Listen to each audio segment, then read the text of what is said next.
Hi everyone, I hope you're having a good day.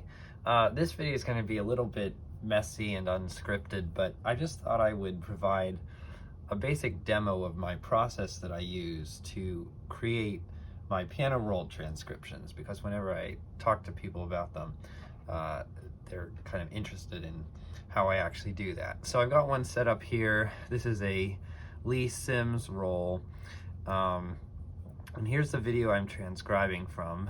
This is on the channel SKGW Gallardo.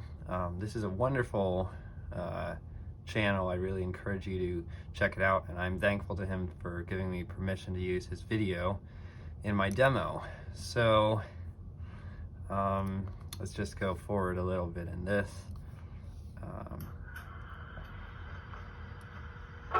So the first step is always to find out what key it is in.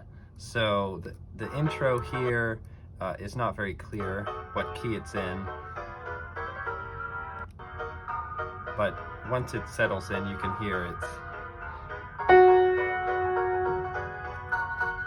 it's in G flat, so I put it in G flat, and this is just a rough approximation of the tempo.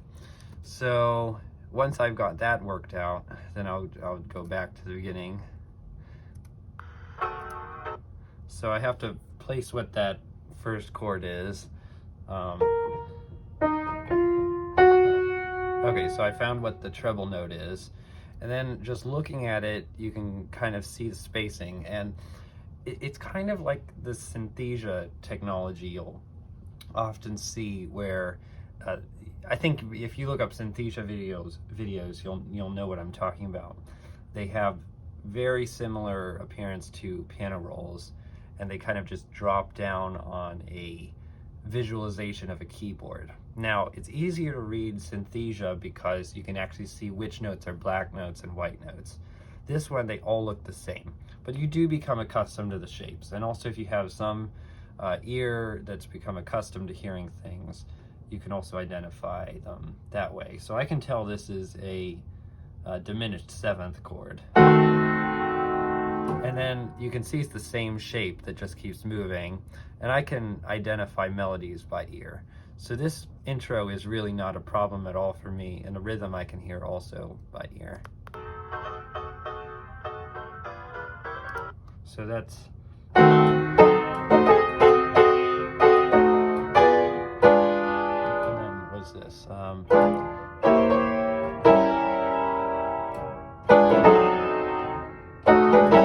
Something like that. I might make a few mistakes, but then it'll help to have the visual aid. So I'm going to go over here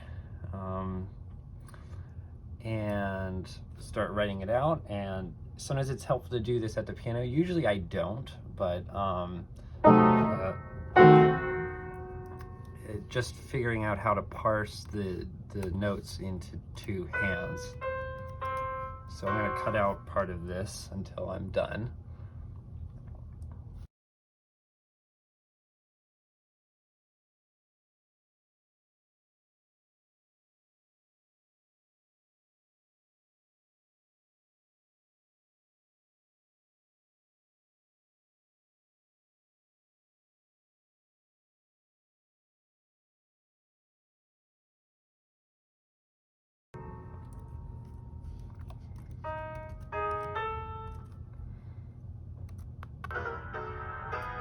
So here we see the chord shape changes.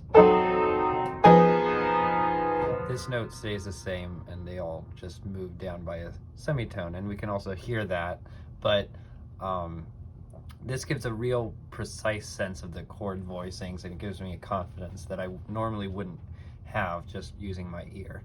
So chord spellings, like where to use double flats and stuff like that, I usually end up working that out later.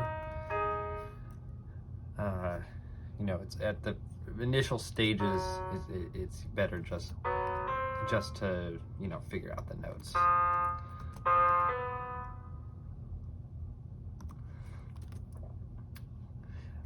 Okay, so here at this point in the video, we're getting it more into normal configurations with the rhythm bass.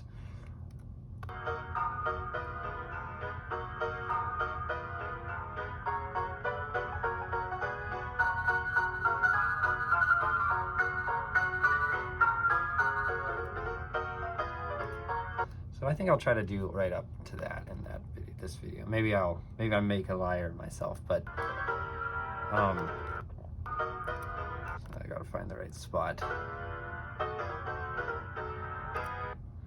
By the way, if I'm really confused on some detail, things I can do include decreasing the speed of the video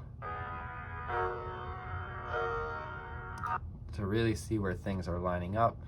Or, you can, while it's paused, you can hit comma and period to move it forward and backward by 1 frame at a time. Now that's very useful if you're trying to figure out where these pedal markings align, because sometimes they're really far away, it's hard to see. I usually ignore them because they're just not very useful, and they're kind of meant to be done in an improvisatory way. But part of this, you start to recognize these shapes. Like, I can see right now that the shapes are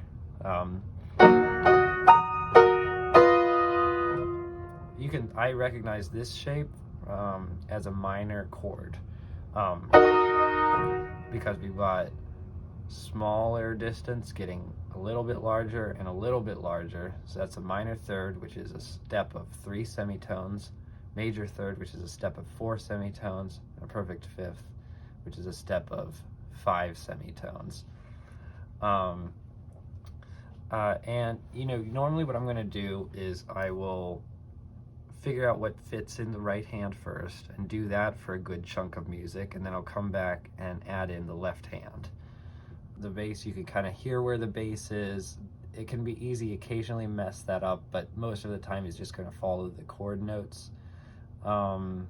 So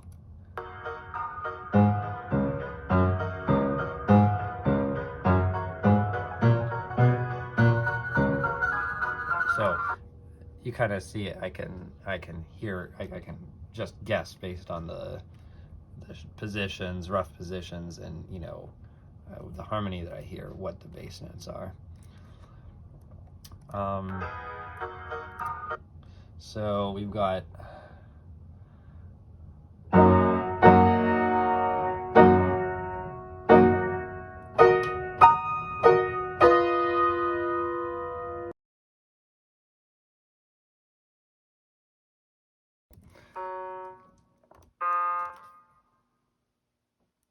you can kind of see the tenor line is going like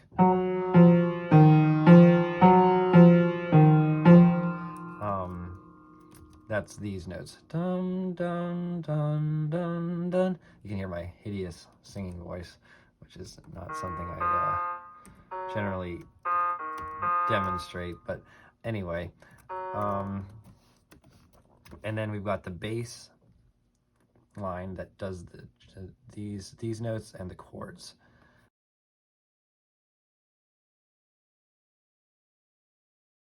So this looks like it's the same 2 measures again. So I'm just going to paste it, and then I'm going to look and make sure it is actually the same.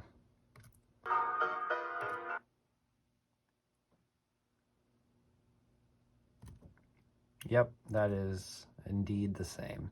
And I don't usually worry about stuff like this where, well, technically these 2 notes of the 3-note chord end early, because if I notated that out, I could do something like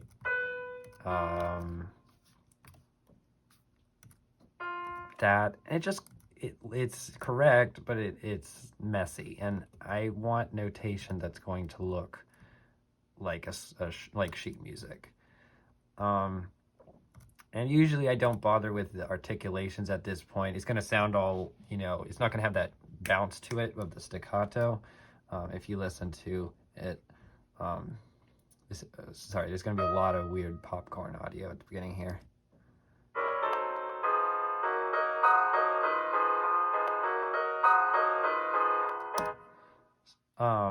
So if you really want it to sound authentic,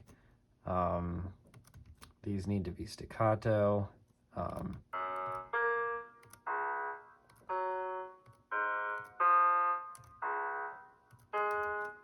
These also need to be staccato.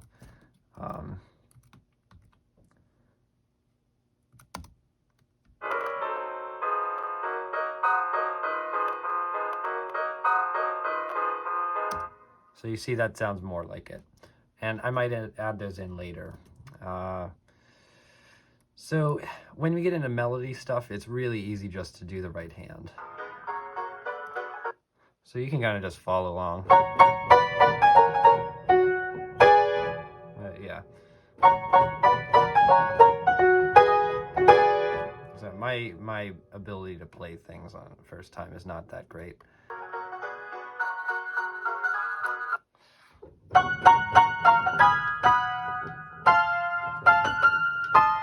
So a lot of it, I'm again reading the chord shapes. Like I can tell this is a major chord shape.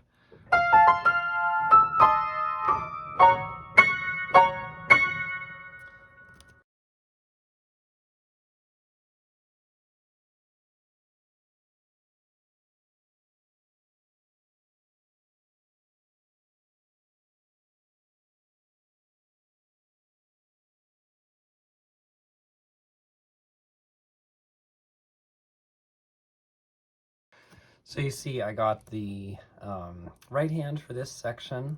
Obviously I would want to put in ottava indications here. This is really hard to read, perhaps, but I'll do that later. I don't worry about those types of considerations at first. So now I'm going to do the tenor line.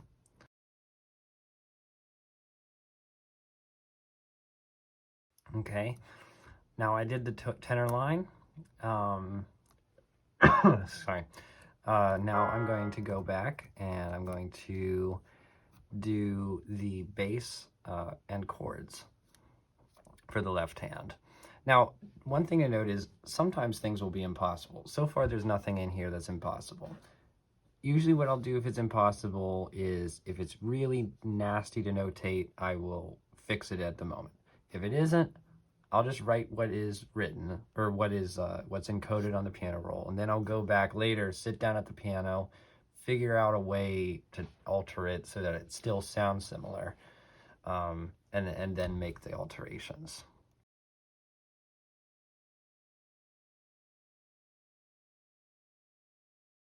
Here's an example of something that's looking kind of impossible. Especially that last chord, it's too big. So what I'll end up doing is I'll probably just delete that top note, but I'll leave it in for now.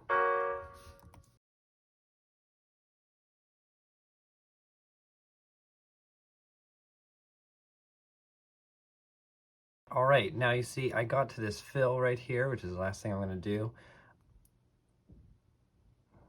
Let's see if we can get it. So I guess the main thing I just want to demonstrate here is that we have these held notes, which don't need to be, well, usually I'll write them as held just to sort of indicate that you want to have that sort of effect.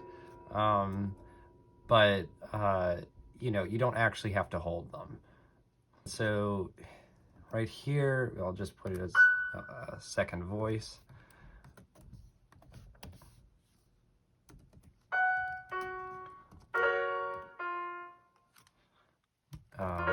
It's probably advantageous to split that up between the hands.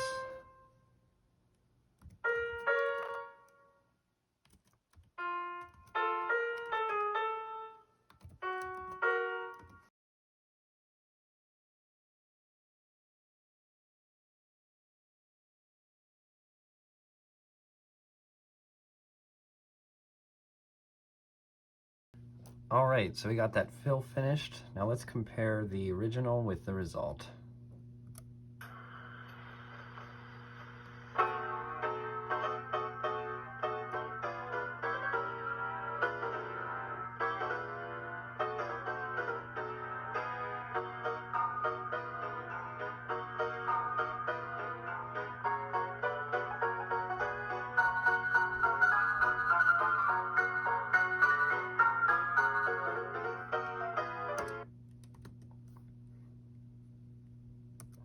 And sorry, the audio is going to be kind of popcorny, if you know what I mean.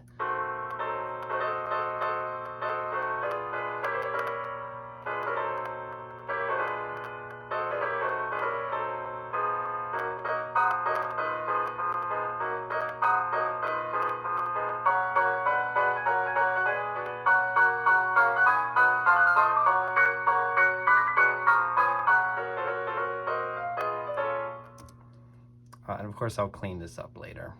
But hopefully you enjoyed this demonstration. Thanks for watching, and I hope you have a great day.